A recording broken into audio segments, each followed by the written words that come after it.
চুরি করি না, ফাটি দি না। আজকে চুরি কইরা সেই মজা করমু। কার মালক চুরি করুন না, কার গন্ধে বড় মন্ডল আছে তুই ক? রফিকের ঘরে দেখছি বড্ডা বড্ডা রাতা। সেগুনি কেটি পাটি দিমুনি আইজা চল। আচ্ছা রাত 12টায় তাহলে রেডি থাকবি তুই।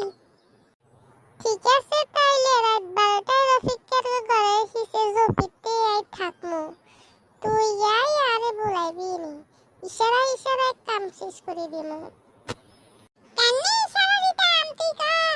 ওই শিয়ালের মতন ঘৌ ঘৌ ঘৌ ঘৌ ঘৌ ঘৌ ইচ্ছা করমু তুই বুঝিলে বিয়াই আছি। যদি আসল হিয়াল থাকি যে সই কি